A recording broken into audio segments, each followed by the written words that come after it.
ఇక విశాఖలోని ఎల్వి నగర్లో దారుణ హత్యకు యువతి గురైంది. ఇక శరీర భాగాలను ముక్కలు ముక్కలుగా చేసి ఫ్రిడ్జ్లో నిందితుడు పెట్టాడు. తల ఆమె ఫోన్ను దారపాలెం తోటల్లో తగలబెట్టాడు.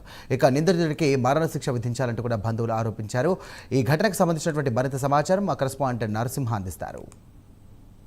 పరిధిలో సంచలనం సృష్టించిన హత్య కేసులోని ఇప్పటికే స్థానిక గాజువాక పోలీసులు సంఘటన స్థలానికి వచ్చారు. అయితే ఈ యొక్క స్థలాన్ని పరిశీలించి ఈ యొక్క హత్య ఏ విధంగా జరిగింది అది ప్రాంతాన్ని కూడా ఆ యొక్క నిందితుడితో పాటుగా ఈ యొక్క గాజువాక ఆ ప్రాంతానికి వెళ్లారు. అదేవిధంగా ఇప్పటికే ఆ ప్రాంతంలో నిందితుడిని కూడా నిందించి ఏ విధంగా జరిగింది, ఈ ఘటనకు సంబంధించి అసలు ఎందుకు జరిగింది, ఘటనకు సంబంధించి అదేవిధంగా హత్య జరిగిన ప్రదేశం ఆ ప్రాంతాలు కూడా పరిశీలించే విధంగా ఈ యొక్క ప్రాంతానికి రాగా ఒక్కసారిగా రవిపై ఆ యొక్క రవిచంద్రపై కూడా ఇప్పుడే రవిపతి సమీప మౌనిక యొక్క తల్లిదండ్రులు దాడి చేసిన ఘటన నెలకొంది.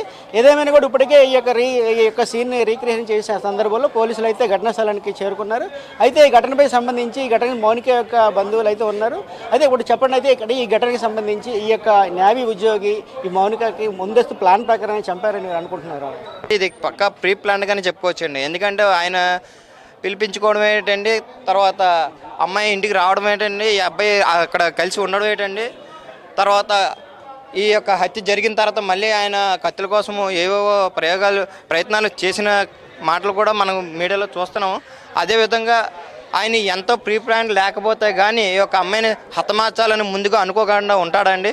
అనుకున్నాడు కాబట్టే ఈ యొక్క క్షణంలో ఆయన అనుకున్న ప్రకారం తను హత్య చేసి అమాయకంగా తన స్నేహితుడికి ఎవరికో ఫోన్ చేసి వివరాలు కనుక్కున్నట్టుగా మళ్ళీ చట్టపరంగా తను చేసినట్టుగా ఏదో లొంగిపోతే మనకు రక్షణ కలుగుతుందేమో అని పోలీస్ శాఖ వారి దగ్గరికి వెళ్ళిపోవడం, ఇదంతా చూస్తే చాలా మాకు అనుమానంగానే ఉంది. అంటే నేరస్తుడు పనిచేస్తున్నటువంటి డిపార్ట్మెంట్ వారు వాళ్ళకి కొమ్ము కాస్తారా, లేకపోతే ఇటువంటి పేద కుటుంబానికి అమాయకంగా బలైపోయిన మౌనికకి ఏమైనా న్యాయం చేకూరుస్తారా అని మేము మీడియం ముఖంగా అడుగుతున్నామండి. అయితే చూస్తున్న ప్రధానంగా ఈ ప్రాంతంలోని అయితే మౌనికకి ఈయనకి కూడా ఏ విధమైన సంబంధం ఉంది, అయితే మీరు దీన్ని ప్లాన్ ప్రకారంగా ఈ పథకం ప్రకారంగా చేశారని మీరు భావిస్తున్నారు? మౌనికకి తనకి ఏ విధంగా అంటే ఇట్లా ఉంది అని ఎవరికి తెలియదు.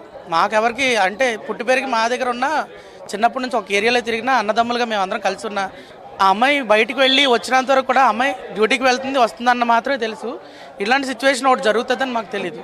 ఆర్థికపరమైన లావాదేవీల కారణంగా హత్య జరిగిందని స్థానికులు కూడా ఆరోపిస్తున్నారు.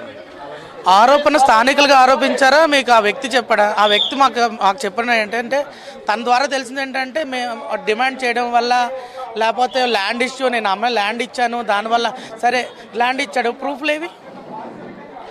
డిమాండ్ చేసింది, నీకు రికార్డ్స్ ఉన్నాయి. ఇప్పుడు అంటే ఇంతకుముందు అంటే మీడియా లేదు, మనకి సోషల్ మీడియాలో కానీ సెల్ ఫోన్స్ కానీ అట్లాంటివి ఏమీ లేవు కాబట్టి నువ్వు ఏది చెప్పినా జరిగేదేమో. ఇప్పుడు అన్నీ నీకు చేతిలో ఉన్నాయి, సీసీ కెమెరాలు ఉన్నాయి, సెల్ ఫోన్స్ ఉన్నాయి, నువ్వు రికార్డ్ చేయొచ్చు, మాటలు రికార్డ్ చేయొచ్చు, అన్నీ నీ చేతిలో, మీడియా అన్నది నీ చేతిలో ఉంది. నువ్వు ఏదైనా ప్రూఫ్లు చూపించు. Where are the proofs? Proof చూపిస్తేనే కదా మేము చెప్పేది. కోర్టుకైనా ఎక్కడికైనా లాకైనా కావాల్సింది ప్రూఫ్. నువ్వు డిమాండ్ చేసింది ఎప్పుడు డిమాండ్ చేసింది? ఈ రోజు నీకు ఒక్కరోజు పరిచయంలో నీకు డిమాండ్ చేసిందంటే అది తప్పన్నా, అది అబద్ధం. ఒక్క రోజులో డిమాండ్ అవ్వదు. ప్రధానంగా చూసుకుంటే అయితే మీరు ఒక మౌనిక ఒక బంధువులు చెప్తున్నారు, మీకు ప్రధానమైన డిమాండ్ ఏంటి? డిమాండ్ ఏంటి లేదన్న, ఈరోజు మేము అడుగుతాము వీరికి ఎలాగైనా శిక్ష పడాలి, కఠినంగా ఉండాలని. ఎంత చదువుకొని ఒక నేవల్ ఆఫీసర్ అయ్యి ఉండి ఇతను ఈ రకంగా చేయడం అనేది కరెక్ట్ కాదు. ఏదైనా ఇష్యూ ఉంటే పెద్దల్లోనో పోలీసుల్లోనో స్టేషన్లోనో పెట్టి సాల్వ్ చేసుకోవాలి. ఈరోజు ఇక్కడ మా అమ్మాయి అయ్యింది, మొన్న ఎక్కడో ఇంకో అమ్మాయిని చూస్తాం, తెల్లారు లెగితే ఆడపిల్లని బయటకు పంపించాలంటే మాకు చాలా భయంగా ఉంది. మా ఇంట్లోనే ఆడపిల్లలు ఉంటారు. ఇప్పుడు అతను ఒక అమ్మాయిని పెళ్లి చేసుకున్నాడు, ఆ పాప పుట్టిందట అతనికి కూడా. వాళ్ళ ఇంట్లో నన్ను జరిగితే ఎవరైనా క్షమిస్తారా చెప్పండి? ప్రధానంగా చూసుకుంటే చట్టాల్లో ఏ విధమైన పెనుమార్పులు వస్తాయి, ఇలాంటి వాళ్ళకి కఠిన శిక్షలు పడవచ్చు అంటారు. మీడియా ద్వారా మేము కోరుకునేది ఏంటంటే చట్టం ద్వారా అంటే ఇట్లాంటి వాళ్ళకి ఇలాగా లా అండ్ ఆర్డర్ చేతిలో తీసుకునే వ్యక్తికి ఎవరికైనా కఠినమైన శిక్ష పడాలి ఖచ్చితంగా.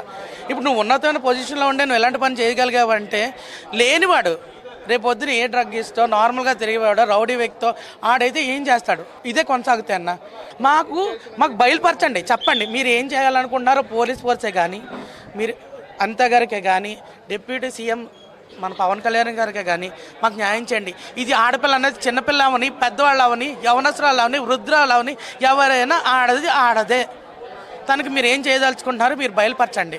అదేవిధంగా ఇప్పటికే మనం చూస్తూనే ఉన్నాము ఇక్కడ రవి యొక్క ఎక్కడైతే చంపేశాడో అక్కడ ఆ ప్రాంతానికి వచ్చారో ఆ ప్రాంతం నుంచి పోలీసులు కూడా ఇక్కడ తీసుకొచ్చారు. పోలీసులు కూడా ఇప్పుడు తీసుకొచ్చి వాడిని సీన్ రీక్రియేషన్ చేసిన తర్వాత వాడిని తీసుకొచ్చి ఆయన్ని ఇప్పటికే పోలీస్ స్టేషన్ ఆయన ఇంటి నుంచి తీసుకెళ్తున్న సంగతి. ఇదే ఇక్కడ పరిస్థితి. ఏ ప్రాంతంలో అయితే హత్య జరిగిందో అదే ప్రాంతం నుంచి రవిచంద్రను భారీ బందోబస్తు పోలీసులు కూడా ఇక్కడ జిల్లా కోర్టుకు తీసుకున్నటువంటి సంగతి నెలకొంది. ఇదేమైనా ఇలాంటి ఘటనలకు చట్టపరమైన చర్యలు తీసుకోవాలని కూడా స్థానికులు కూడా అంటున్న పరిస్థితి నెలకొంది. కెమెరామెన్ అరుణ్తో నరసింహ, ప్రైమ్ 9 విశాఖపట్నం.